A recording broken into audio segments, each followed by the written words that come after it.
Good evening, everyone. It's Necro Thursday. Welcome to the Necromaniacs Horror Podcast.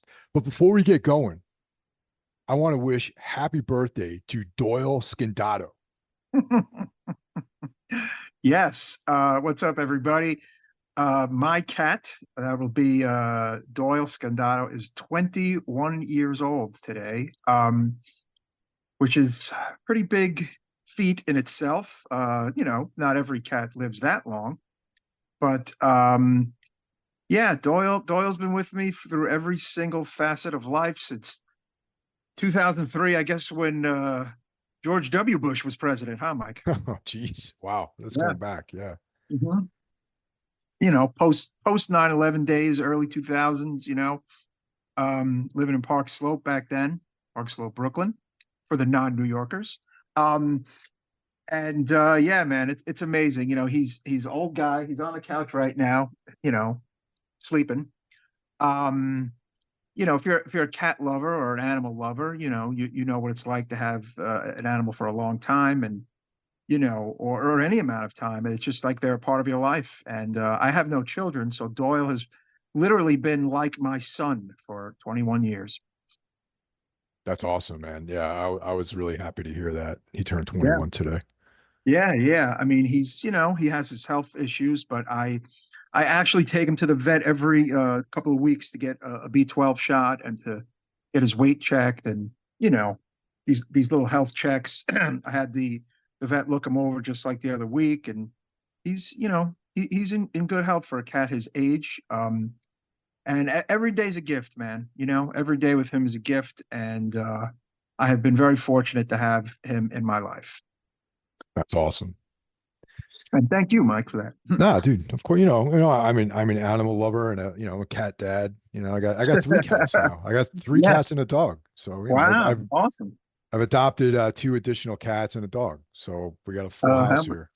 Yeah, yeah. I mean, they're such a part of our lives, as pet owners. And he's the only pet I've ever had too. Didn't have pets growing up. I'm one of five boys, so my parents were like, absolutely no pets need to be in this house with five boys, which makes sense to me. So, um, we had a fish tank at the Scandato household, but that's about it. So yeah, man. I mean, it's been amazing having him all this time. And yeah, man. If you're a cat owner, like I said, or a dog owner, the birthdays are special as they get older. Absolutely, man. So Hell what yes. else what else have you been up to, man? Are you checking anything out? Um, let's see. You know what's funny? I on the three-way episode, I mentioned Batman the animated series, and it has been getting quite a bit of heat mixed with praise from people. And a lot of people have been taking some shots at it and all the changes and this and that, and they're kind of comparing it to Batman the animated series, which was the wonderful, of course, early 90s show, which was really fucking awesome. I mean, and pretty much no one has anything negative to say about that series from back then. But so I've been kind of watching a little bit of the old one. um, I'd actually started with the first episode a while back, and now I kind of dip my toes back into it. Um, but on the horror front, I don't know. I haven't been watching too much. There's a bunch of things like I want to check out, like when I see our emails with our quality control director, Rennie, like he'll Yeah. bring up some stuff that kind of catches my eye, or you'll bring up some stuff. But I've been definitely lacking a little bit on the horror front. I'm also behind on my Joe Bob watching. What about you? Yeah, I most of my time right now has been spent working on demos for the new Tombs record. So there's been Ah, that's a cool. lot of like songwriting, pre-production kind of stuff going on, mostly writing lyrics and vocal patterns. And Hmm. so that's like my free time has been really kind of spent down here in my cave with like a Pro Tools session and like microphones and guitars and stuff like that. So but I have watched I watched the first episode of the RoboDoc thing that Jeff was talking about. Oh, okay. Yeah, yeah. Yeah, that was really good, man. I didn't finish it yet. And then Mhm. tomorrow night, Tina and I are fixing to go see the new Alien Romulus. So that I already got Ah, tickets for that. yes. Yeah, Um, so Very cool. Definitely want to see that.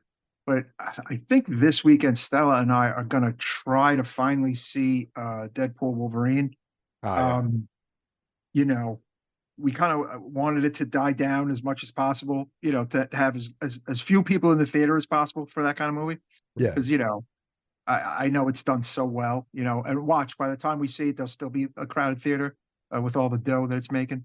But yeah, Aliens is something I definitely want to catch as well. And I saw recently that Ridley Scott himself gave it the seal of approval. So that's Right cool. on.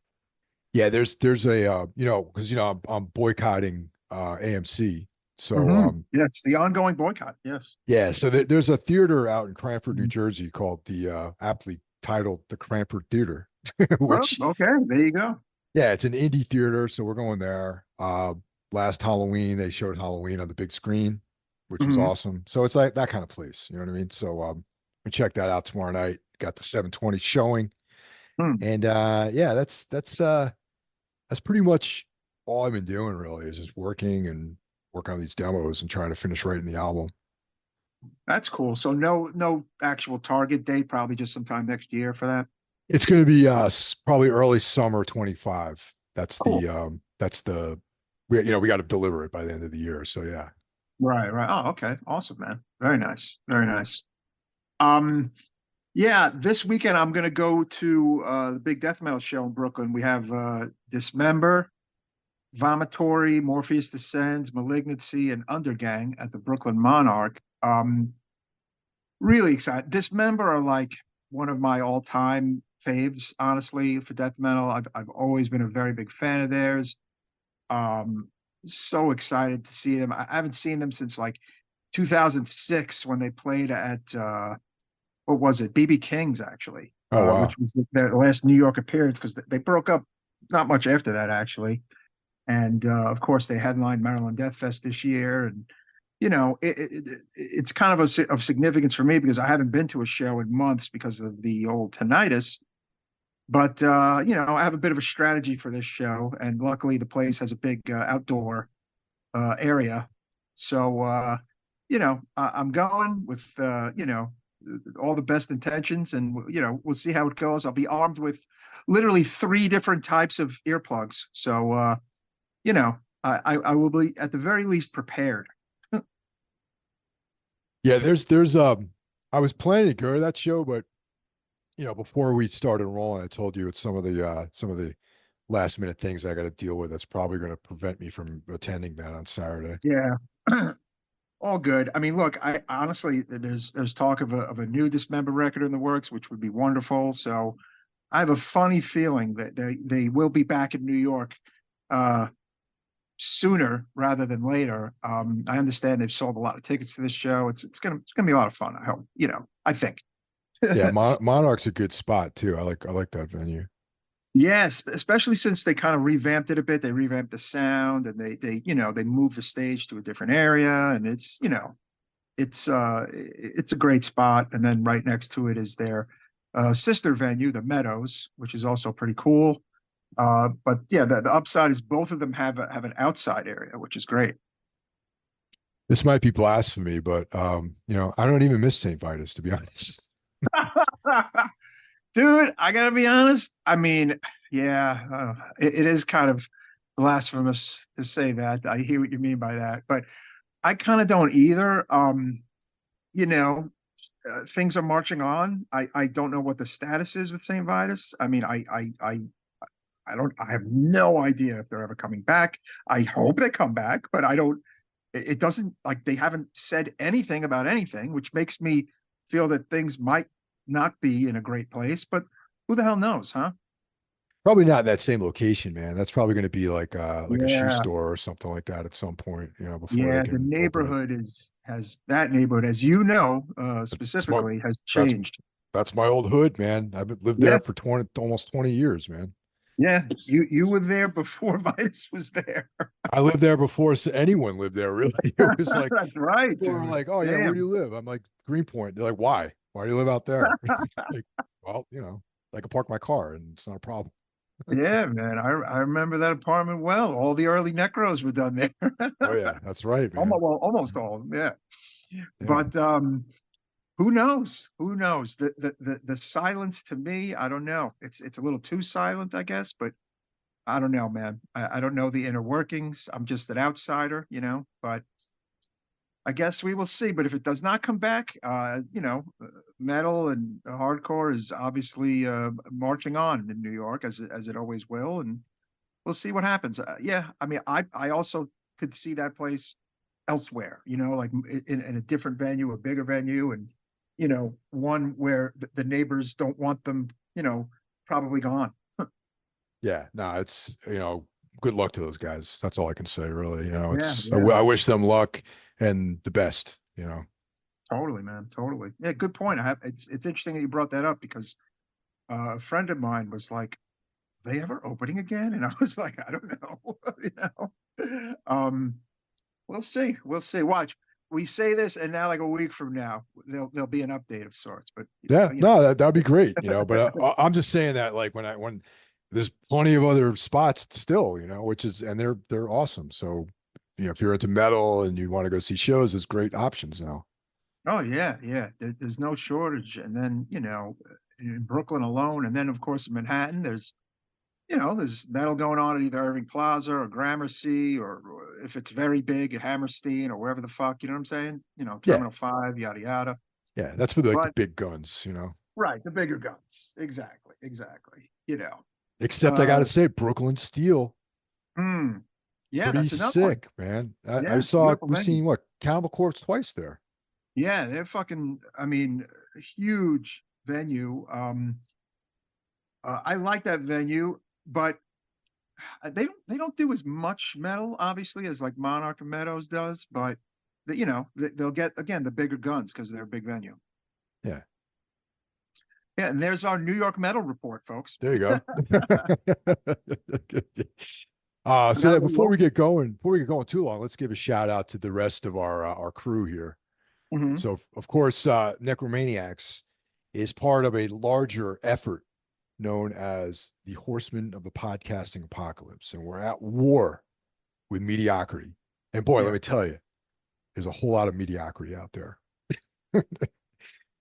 So, kicking things off every other Monday, we have Horror Wolf 666 brought to you by Brandon Legion. What's up next, Mike? On Tuesday, the greatest metal podcast in the land, Jackie Smith's very own Into the Necrosphere, bringing you all the best in extreme metal, not the soft stuff. Make sure you check it out and subscribe to Into the Necrosphere. On Wednesday, we have Mike Hill's very own Everything Went Black, right, Mike? We got a double shot on Wednesday. We got Everything Went Black as well as Iblis Manifestations, which is That's right. Uh-huh. Got to remember Cheyenne. that. Yep, Cheyenne of the band Trivax. Like, he has decided that Wednesday is going to be his regular day for putting out new episodes. Hmm. So that's awesome. We share Yeah. a day, and I'm stoked. What's Thursday. what's coming up next? What's next in the rotation? Thursday. Why? Come on. It's Necro Thursday. Necromaniacs podcast hits you each and every Thursday with a new episode covering all of your horror needs, focusing on a different film each episode from the 19 goddamn 30s all the way to today. I mean, we've covered some old movies, and of course, we cover the modern scene as well. You never know what you're going to get, and that's the way we like it around here. So, yeah, Necromaniacs, make sure you're a Sometimes subscriber. sometimes we don't even know what we're going to get week to We don't week. exactly. We don't know either till the day Yeah. or two before, which is how, which is fun. Um, there's your Thursday. On Friday, we have my brother from our actual mother, Mr. John Draper, and his very own Spitball Media podcast. They do quite a fair bit of horror talk on the old Spitball, but they also talk about all sorts of movies, comic stuff, TV shows, what's going on the streamers, all sorts of cool stuff about like media and entertainment. So if that floats your boat, check out Spitball Media. Saturday, we have a day off, but on Sunday, Mike, tell the kids what we have on Sunday. Well, Sunday is the second day of Carl Hakara's Soul Knocks. He puts episodes out on Thursdays and Sundays. Hmm. And if you are into anything dark, mysterious, macabre, then Soul Knocks is for you. And Hmm. Carl and I have been doing a collaboration called Darkness Weaves, where we cover the work of Carl Edward Wagner, a dark fantasy, weird fiction author who passed away in the 90s, sadly, and would probably still be putting out some great material these days if he had lived long enough to do so. And Hmm. the last episode of Darkness Weaves was actually on Everything Went Black. And we covered a story called Cold Light, which is one Hmm. of my favorite Kane stories, and it's kind of like a dark fantasy sword and sorcery western, if you will. So it's an interesting story. If this sounds good to you, then by all means listen to Darkness Weaves on both of our podcasts. Oh, very cool. Yeah, And there you have it. The horsemen of the podcasting apocalypse. Something cool to listen to every day of the week. And we thank you for your support and your support of those other shows that we hope you're subscribing to. Right, Mike? that's right. So we have a voicemail. We have the Necro phone. If you want to reach out to us and leave us a message or give us a reference for something or to check out Mhm. some things or anything you want, basically, you can hit us up at 908-913-0782. 908-913-0782. And we have one voicemail this week. We got Ian from Memphis. Hey, Necromaniacs. Ian from Memphis calling. Found you guys through Into the Necrosphere podcast a while back, and I've been hooked ever since. Keep up the good work. I saw Serial Mom from John Waters the other week and thought it was pretty hilarious and weird, but thought-provoking all at the same time. How do you guys feel about that movie and just John Waters in general? He's fairly divisive amongst my friend group. Also, since I'm here, I play in a band in Memphis called Autolift, kind of gooey, sludgy, black metal type stuff. We put out a record in May called Artificial Heaven. We're doing some southern tour dates at the end of August. Figured I'd just shout it out since I'm here. Love the pod. Keep up the good work. Peace. Thanks for calling in, Ian. Yeah, he found out about us from Jackie at Necrosphere. So that's Oh, pretty very cool. cool. That's excellent. Thank you for checking us out. Very Yeah, nice. man. Yeah, see, there's a lot of cross training going on here. It's awesome. I love that. I love to hear that. And Yeah. yeah, what are your thoughts on John Waters? I'm a fan. He's like an important figure in film. I can't say that I enjoy all of his films, but I enjoy his contribution to films, and I do like Serial Mom. Yeah, that was a great movie. I like John Waters a lot. It's funny how some of his movies made their way into the Scandato home back in the early 80s somehow. I mean, probably when I was too young to be watching any of his movies, I got to be honest. But I've seen quite a few. What's weird is that Divine, the famous now deceased transvestite performer, who's in a bunch of his movies, was also a disco singer back in the day. Okay. Had a bunch of like, big kind of New York kind of disco hits, as Divine. And my brothers were into that kind of dance music. So I'm starting to think that's how some of those movies made their way into my home, just out of the curiosity of wanting to check out Divine's movies. So, um, if you're into like dance music or disco music, like Divine had a couple of hits, as they say. One is called Native Love, which is actually a really good, like late era disco song. So yeah, I like John Waters a lot. Um, there's probably a few that I've never seen that I would probably want to check out. Um, but I like the fact that like everybody may not have seen a lot of his movies, but everyone knows who he is. You notice that? Yes, actually, he was in attendance at the Maryland stop of the Pro Fanatic Non-Slaughter Tombs tour that happened I earlier heard this that. year. Yeah, we played at the Metro Gallery in Baltimore, and so when the place started filling up, someone, one of the guys in the tour came back, and they're like, John Waters is out there. I was like, get the fuck out of here. So he came. I like left the green room when I walked out, and sure enough, it was John Waters by the bar, just like Wow, kicking it, man, just chilling, just by himself, having drinks. And that's so I cool. I noted where he was, so I was trying to keep an eye on him from the stage while we were playing. He was still there, so that's kind of cool. I mean, he's like, you know, he's Baltimore royalty, obviously, but he's also, he's cult royalty as well.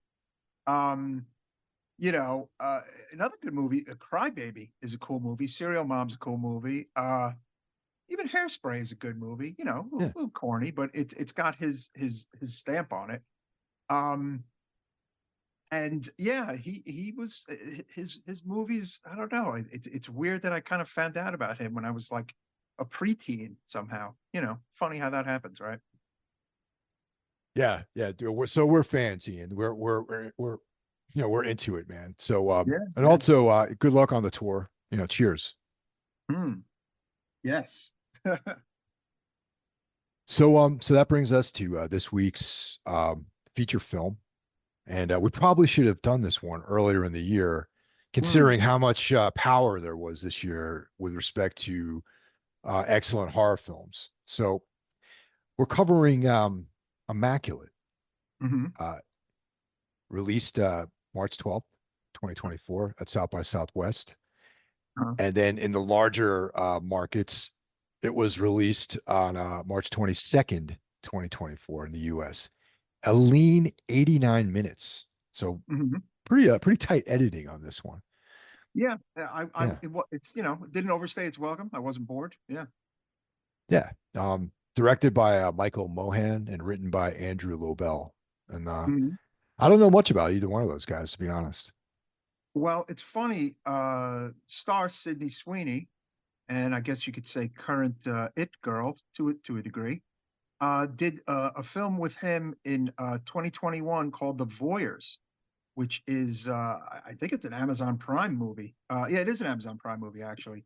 That now I want to check out because I saw this movie. He directed that one, and that one stars Sydney Sweeney as well. So they have, I guess, this little relationship. Um, and then this is his first actual horror film. He did a movie called Save the Date back in 2012, which was a romantic comedy. And then he did a movie in 2010, an independent comedy called One Too Many Mornings. So this is his first horror movie, and I will say he did a pretty damn good job in his first horror movie.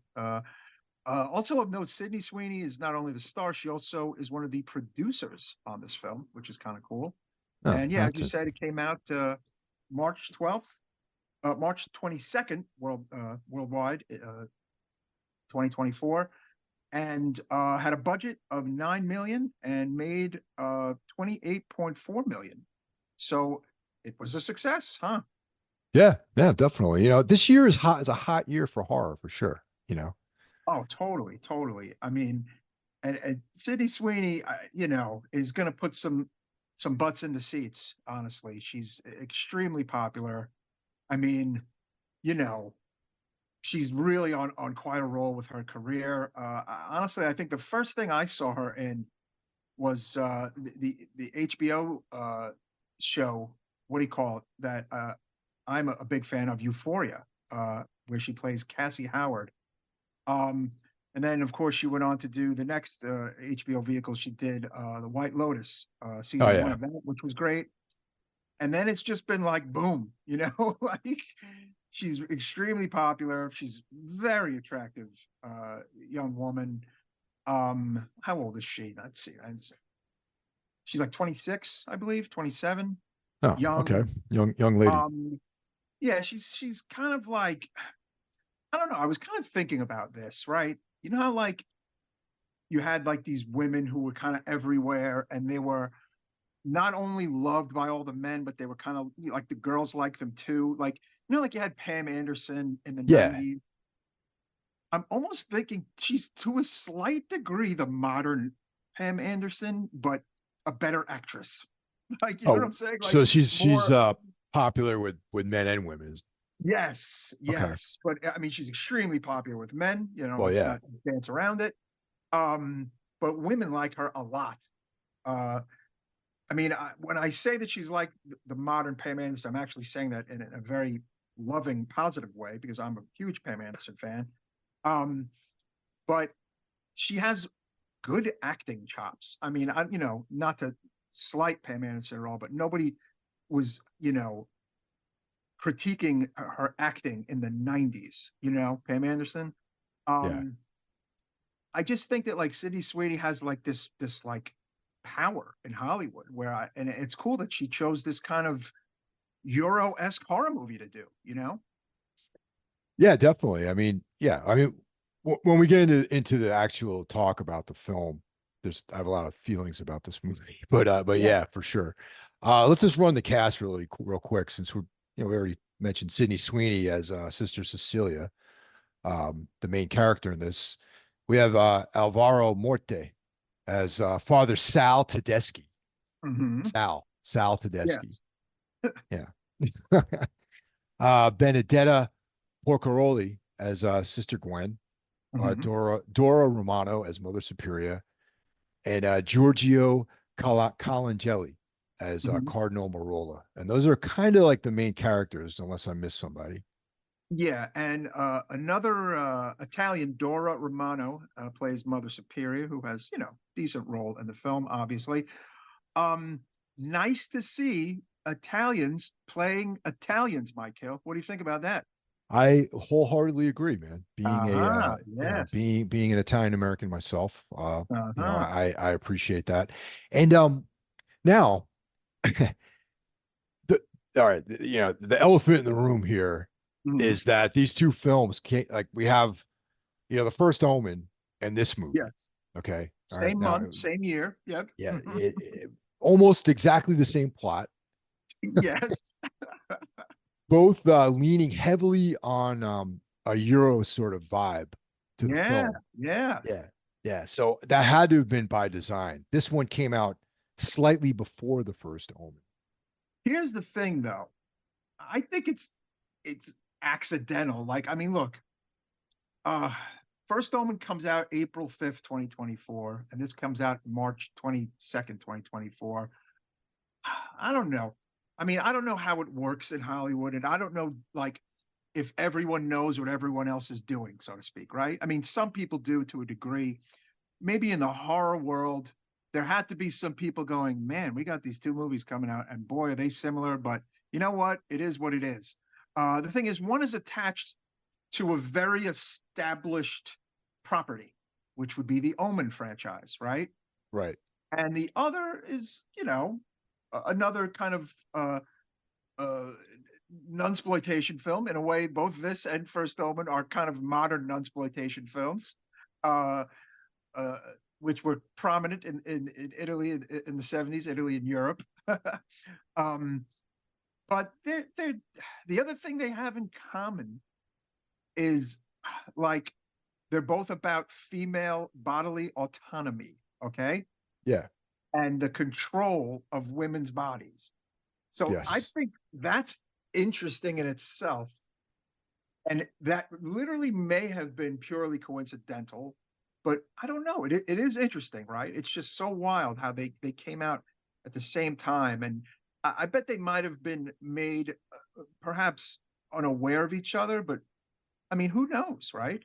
The thing is, one is an Omen film first and foremost, Yeah. but it's so different as an Omen film because it's a lot of it is about you know pregnancy and a woman, and you know what I'm saying, and like an unwanted pregnancy for both of the movies, right?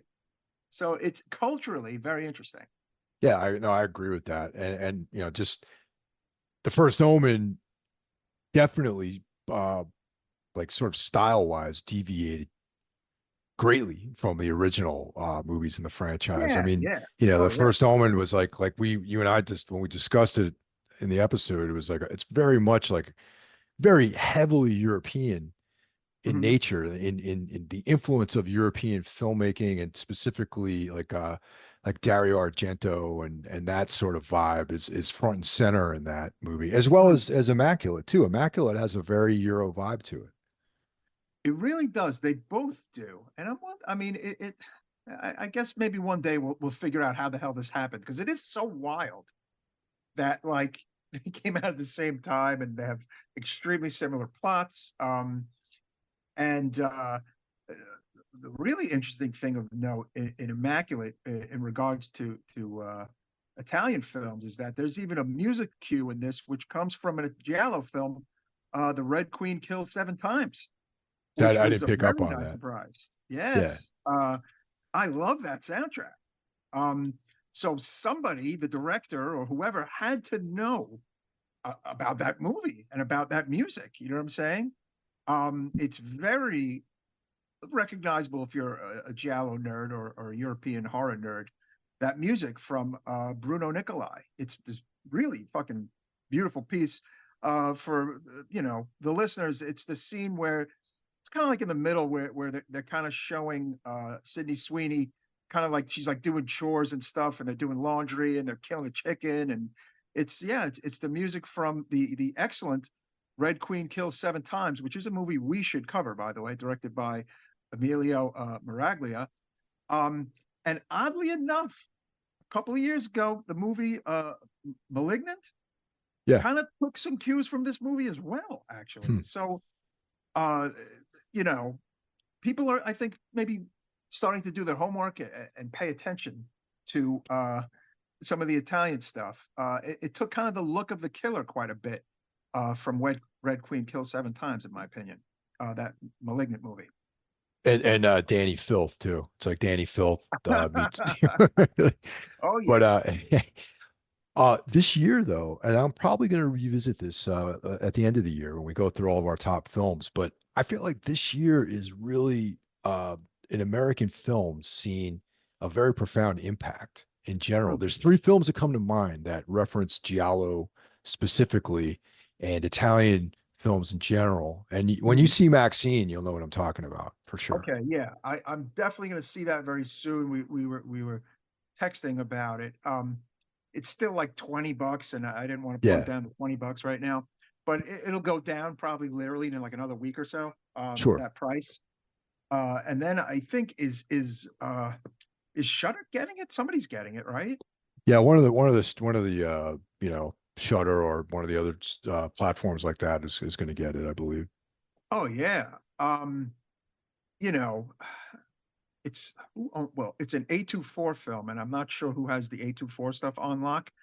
I'm almost thinking that like it could even end up on Max at some point, but Oh, okay. it seems like something that may end up on Shutter first and then Max. So I guess who knows? We'll see, folks. But that'll probably be revealed, sooner than later if it hasn't been revealed already, and we just don't know it yet. Um, so yeah, looking forward to seeing where Maxine lands. But yeah, it's been on video on demand actually for a good few weeks now. So I'm sure its final home will you know plop up. Yeah, I was just reading something. I found it that some people are speculating that it may end up on Max because of A24's deal with Max. That would be cool. Yeah, no, definitely. That would be very cool. Yeah. So Immaculate from the get-go kind of starts off with a very Italian European feel to it, where we Mhm. see Mary, Sister Mary, a Mhm. different nun, you know. She tries to escape from the convent, basically. But then she's these what looks to me look like cultists, but they're these four hooded people prevent her from escaping, break her leg, and then she wakes up in a coffin as she's being buried alive, which to me has like a very, European sort of vibe to it. Yeah, that was creepy, man. The whole buried alive coffin thing always kind of fucks me up, and for the last 20 years or so, it harkens back to that scene in Kill Bill with Uma Thurman. Oh man, yeah, yeah, terrifying scene. Yep. So then we cut to Sister Cecilia, once again an American coming to Italy to go through her vows and become a nun. Yes, Uh, much like the first one. it's Yeah, almost impossible to not compare these two, man, because their yeah, plots are so so strange. yeah, so similar. Um, but they don't go through, you know, yeah, there's even like the Italian dude who meets her at the at the airport or whatever. And Mhm. yeah, the Italians or customs guys are hassling her a bit because he only has a one-way ticket, and Right. yeah, so there's like, One of them there's like, creeps on her in Italian and, talks about her looks or whatever. Yeah. yeah, which having been to Italy a number of times on tour, that's pretty accurate actually. Like Italian dudes are always like hitting on chicks to the Yes. max, dude, I constant. I've heard they are very aggressive with the ladies, even in this modern world. Yes. Yeah, yeah. And the times I've been over there and that and have interacted with heavy metal fans, like heavy Mm, metal female heavy metal fans, mm. have always commented about how I come off as being very shy because of that, my lack of aggression when it comes to talking to women. Meanwhile, you're okay. To them, you're shy, but I bet you were being normal. You were Yeah, I was being literally just normal. being normal, right? That's what it was. Exactly. Yeah. Wow. Very Yeah. interesting. But yeah, no, Yeah. I have heard that from female friends who've been to Italy, Americans. So absolutely. Yeah. Crazy. Um, so yeah, it's it doesn't start off with it has that kind of really good out of the gate scene, and then it just kind of eases into the rest of the movie. And again, it has the like the First Omen, it has the similar scene of her first getting there and being introduced to everybody and meeting Yeah. everybody, and it's There's the severe mother superior. There's her, she's befriended by Sister Gwen, who's yeah. like, smoking cigarettes and kind of like, like a libertine, Yeah. former libertine kind of wild girl.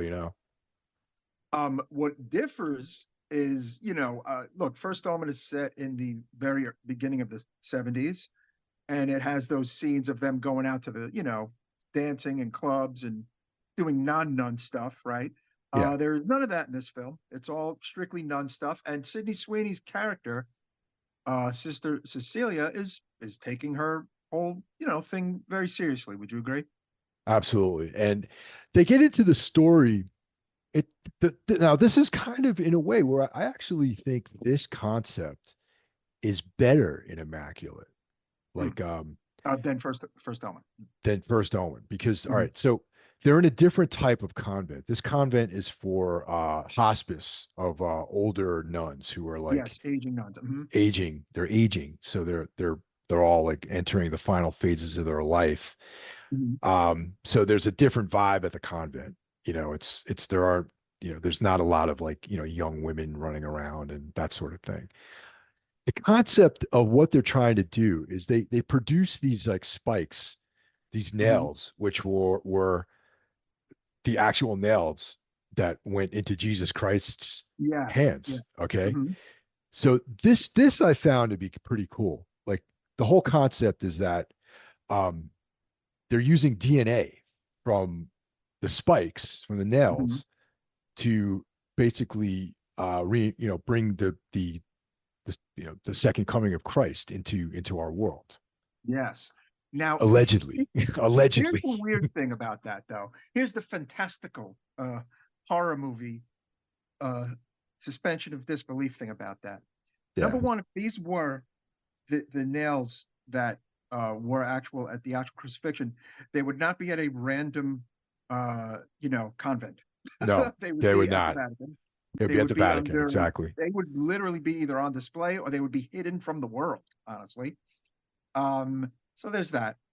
And number two, the the getting Jesus's DNA from a nail and getting a woman pregnant with that is just completely you can't get someone pregnant from something like that. There has to No, be no, definitely like what not. I'm saying, like that in of itself is bonkers. But again, this is a horror movie, and you let these things Yeah. go.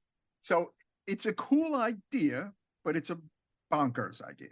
Well, the Yes. way that they explain it in a total EC Comics kind of way, the way they explain it is that Father Sal Tedeschi used to be a scientist.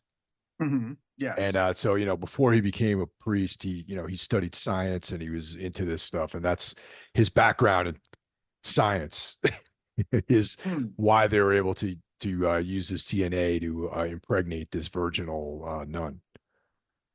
Yes. And it's fun because listeners, spoiler alert, Sydney Sweeney's character wakes up pregnant one day. What a surprise.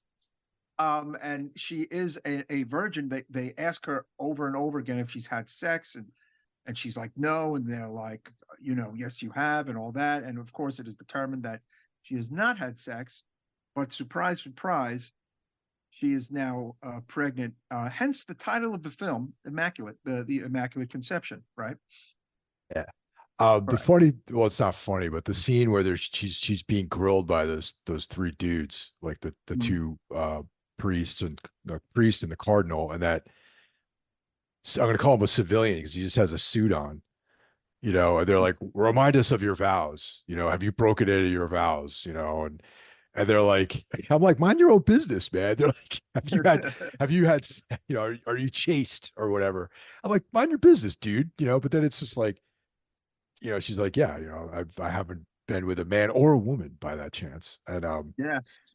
Now, And I was here's the just like, thing that I yeah, don't know the answer to, and I don't know if you know the answer to it. Well, I'm going to speculate. I don't think you have to be a virgin to be a nun.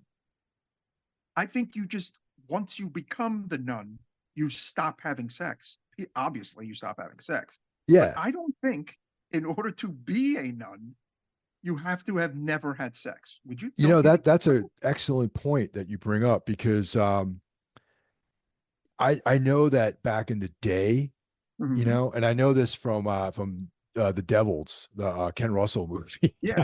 that Another great uh, film, yes, that we another covered many. Uh-huh. yeah, that a lot of these like sort of like street women would become nuns, Yeah. because it's like a free room and board, and Mm. shelter and all this other stuff. Even though you take a vow of poverty, all your needs are fulfilled though. Right.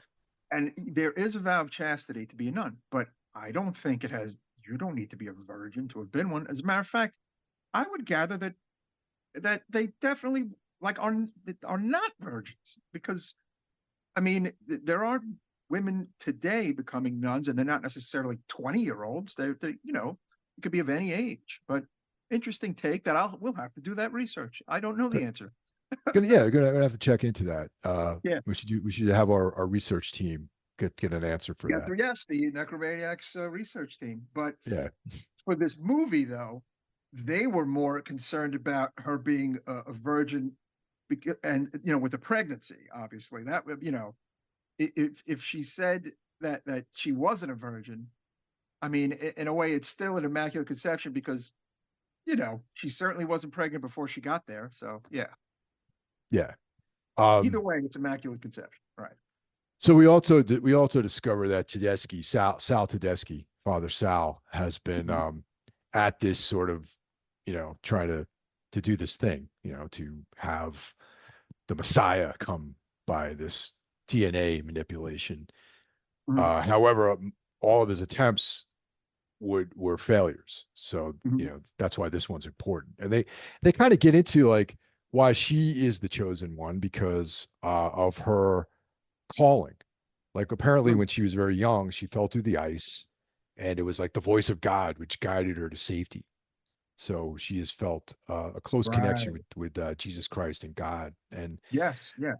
so they're saying, oh, the the God saved you for this purpose, and that you're the one who's meant to bear the new Messiah.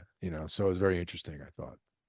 Yeah. So, Sydney Sweeney's pregnant and she's, walking around the convent and everyone starts being nice to her because she's basically being treated, you know, the next Virgin Mary and that she's blessed and, she's, yeah, she's kind of like the new Virgin Mary. However, there is a nun there who is not happy with the current situation and tries to drown Cecilia in this bathtub scene, huh? Yeah, that's of course that's Sister Gwen. It's No, Sister similar. Isabel. I'm Sister sorry, Isabel. Sister Right, Isabel. right. Yeah. Sister Isabel. Mhm. Yeah, she thinks she's the one who It should have been her. Right. should have been her, and out of jealousy tries to take her life. And Sydney Sweeney's getting really sick. She pukes up a tooth, and her health is getting really bad. She wants to be taken to like a real hospital to be seen by other doctors, and that is of course denied by Father Tedeschi. And Gwen, her friend, hears about this, and causes a stink. It starts, getting pissed off at everybody and chastising Father Tedeschi and the cohorts. And she is led away by Tedeschi and Enzo. And around this time, Sydney Sweeney notices this particular inscription behind this Virgin Mary picture in her room, 2 Corinthians 11:14. And not really sure what that passage says, but it's like this ominous phrase in the Bible. And she kind of goes kind of out and about throughout the convent, right? And she witnesses Gwen getting her fucking tongue cut out because Yeah. of her her big mouth, so to speak, right? Yeah. Brutal scene. That was a pretty sick scene. Yeah. And you know what? Honestly, it's like, once again, comparing this to First Omen, this film is a little bit different because it leans a little bit more into these kind of exploitation tropes, I think. You know what I mean? As opposed to the First Omen. Oh, I just found 2 Corinthians 11:14, and it Okay. talks about but what I do, that I will do, that I may cut off occasion from them which desire occasion, that wherein they glory, that they may be found even as we were. For such are false apostles, deceitful workers, transforming themselves into the apostles of Christ. And no marvel, for Satan himself is transformed into an angel of light. Interesting. Sounds almost Danzig lyric-y, huh? Probably, yeah. I mean, it's very possible that he has read these books because if you remember the Danzig home video, he said that he read Yes. the Bible many times. Yes. Danzig knows his Bible. That is true. Yeah. People forget that. Good callback to the Danzig one home video. That was fucking great. Yeah. That was a great scene where he's hanging out with his books, Yes. Welcome to my book collection. Yes. Oh my God. Sadly, that is literally like only available on the actual VHS and YouTube. They've never made DVDs or Blu-rays of that stuff, Mike. I know, man, but I have watched it many times on YouTube Oh for yeah, sure. I kind of know them by heart. Those 2 home movies that he put out in the late '80s, early '90s. But it's almost as if I don't need to own them because I know them. But anyway, yeah. So she witnesses her friend's tongue getting cut out, and then this other very creepy nun appears behind her and like shushes her and says that she'll never be able to escape this convent. But Cecilia manages to fake a miscarriage to be taken to the hospital. That deception is exposed, and they tie her up, and then they talk about the whole kind of DNA samples, and then the whole nails thing, and they impregnate the nuns with the hope of ushering in the new Messiah. And they've always, like you said, resulted in these like mutilated fetuses, and they brand Cecilia's foot with a cross. That was a pretty brutal scene. The thing about Is, this movie hmm, too is like it's interesting because they are trying to bring the Messiah into the world, but right. the opposite is what happens. Yes. And I They're find doing that it by evil fascinating. means. Yes, yes. Yeah. It's done all very sinister like and completely not Christian or Christ like in the slightest, I would say. It's all done very sinister. That's the word I would use, which is probably the reason why it never works. Huh. Yeah. Yeah. It's Um, very, very interesting. yeah, and you can't bring about the Messiah through these horrible means. Like this is the result you're going to get. That's what I got from this. No. Exactly. And I mean, we're kind of getting to the a little ahead of ourselves here, but like, all right, so we know that all of Father Sal's attempts have ended in failure. Mhm. All right, we know that it's like some this disfigured fetus comes out. Okay, all this stuff, all this trials and tribulations that she goes through, that Cecilia goes through is like futile because the same thing happens to her. Yes. So, she escapes. She manages to like kill Mother Superior. She manages to light Tedeschi on fire, but Tedeschi survives. But he of course she ends up stabbing him in the neck with one of the nails. Yeah, we're spoiler alert here, folks. This is a new film, and we're telling you the whole thing and the ending. Um, she's pregnant this whole time, and she kind of manages to escape. And Mike, I got to tell you, this scene at the very end, like the last say 10 minutes of the movie, where she's screaming, it was so piercing and loud. I Yeah. had to like put the TV on like 3 for that Oh yeah. scene. Oh yeah. It was loud, like, and it was very effective. Like it was like she was like acting her ass off. Like I felt the agony in her screams. You know what I'm saying? I hear you. I hear you, man. I read you loud and clear on that one for sure. Yeah, yeah. It Yeah. was really, I don't know how they did the audio or how they filmed it, but like, she's giving birth to this, you know, baby from hell, so to speak, although it's not from hell, if you really think about it. Yeah. Well, I don't think it is. But she's screaming, and the baby is born. You do not see it. You just see her bloody face, and you hear this horrible scream that lasts a very long time. Okay, listeners? And then you hear these noises the baby's making that are not natural. They're like animalistic noises.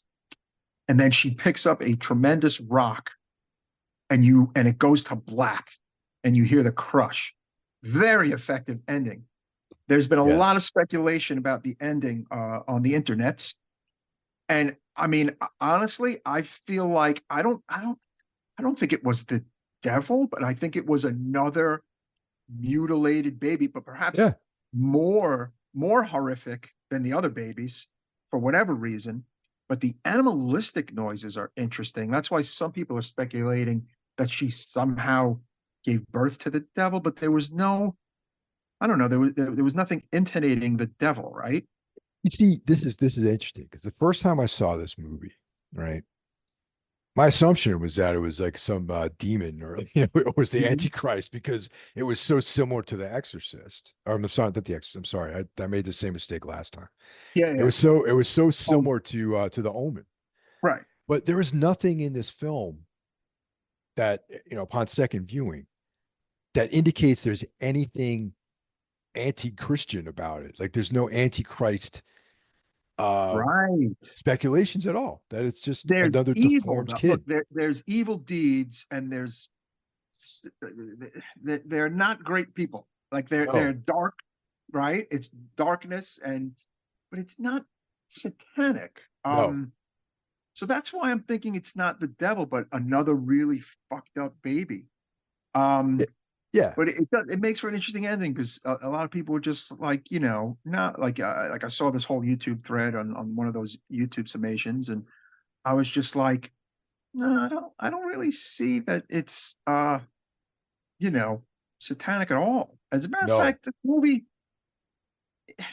it's not even, I don't even really see this as an anti-Christian or anti-Catholic movie either, because I don't think these were good people. Like these were like bad, kind of evil Christians, but not necessarily showing that Christianity is evil, because Sydney Sweeney's character is Christian, and there's a bunch of other nuns in it that are, you know, good people. So I don't know. I think it's a little it's questionable, but it's definitely a Catholic inspired film. It's definitely, one could argue modern nunsploitation, although it's not all that exploitation-y.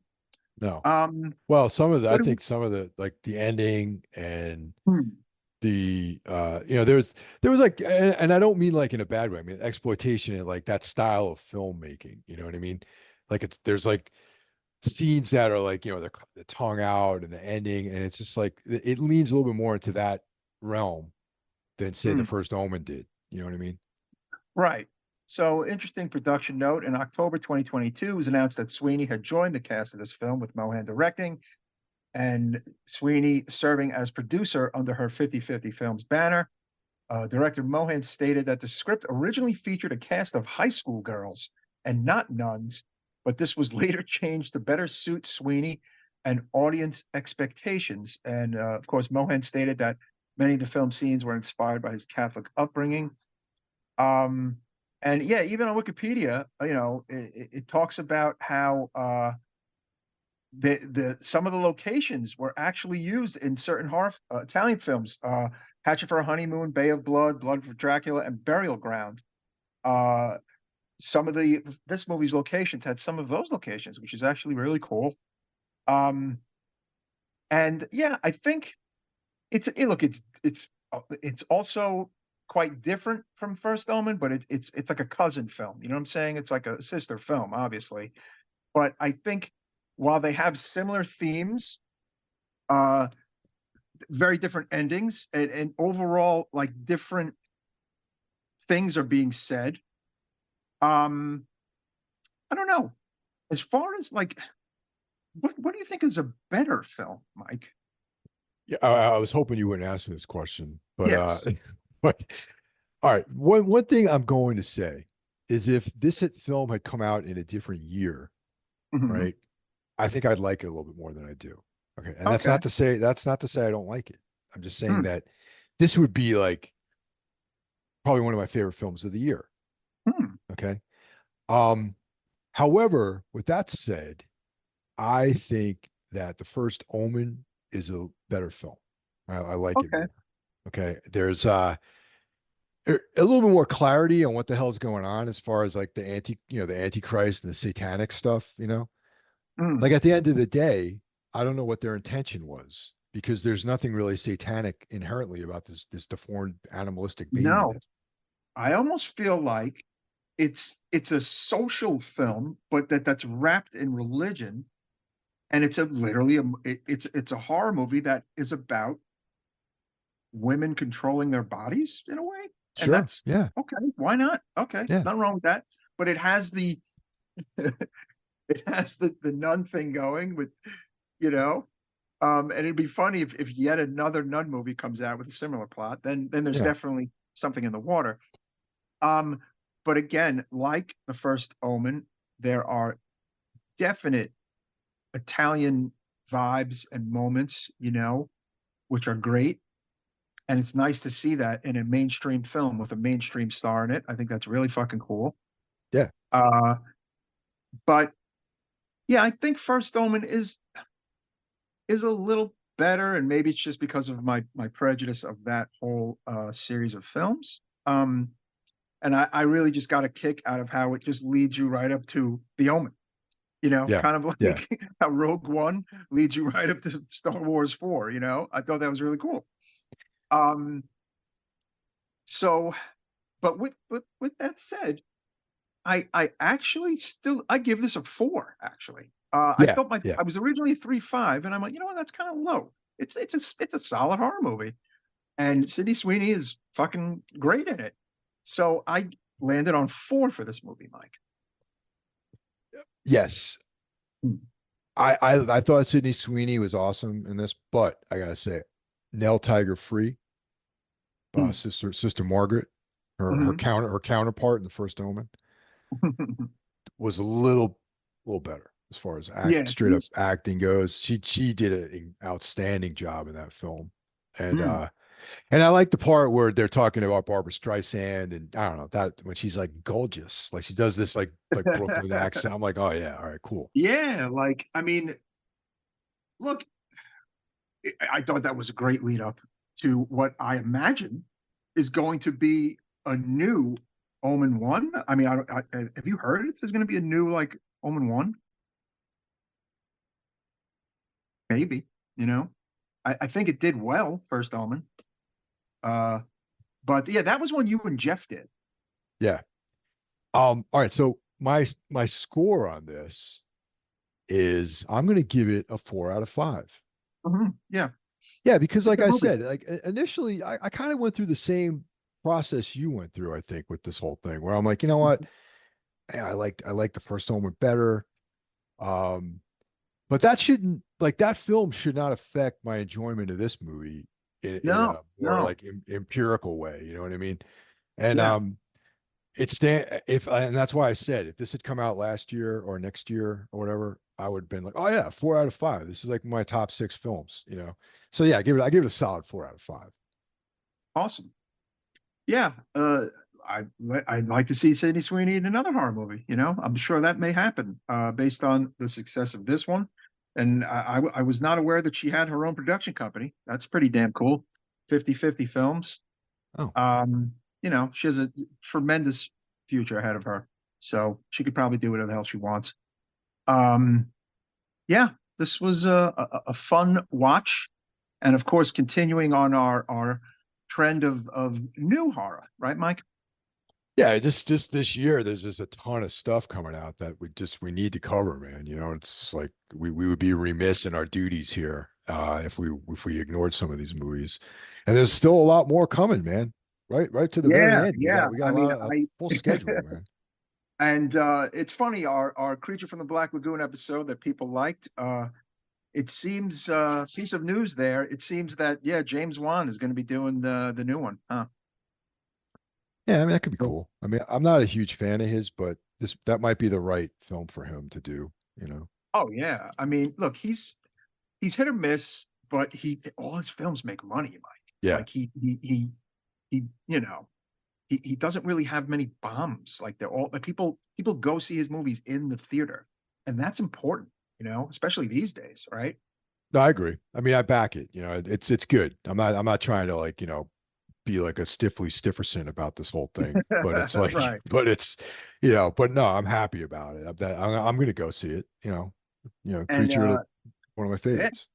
fuck yeah. And it's funny. I brought up we brought up the monkey in our what do you call it, Long Legs episode, and that's like apparently already coming too. Oh, okay. That new horror movie that what do you call it, that I think is a take on the Stephen King story. Oh yeah, yeah. That's been done. That film was made by George Romero, I think, the original of that, wasn't it? Yes, there's Monkey Yeah, Shines. Monkey Yes, that's Shines. Monkey Yeah. Shines. Right, right. A movie that I saw once, and I would have to see it again, and it would feel like seeing it for the first time. But James Wan, the reason I'm bringing this up is James Wan is producing that, and it's directed by Osgood Perkins, and Oh, it's a Stephen cool. King story. So we've got three nice threads there. So I'm pretty goddamn stoked for the Monkey. That's February next year, I believe. Oh, right on. That's not that But far away, actually. there's Think a about it. teaser for it now, though. Yeah, yeah.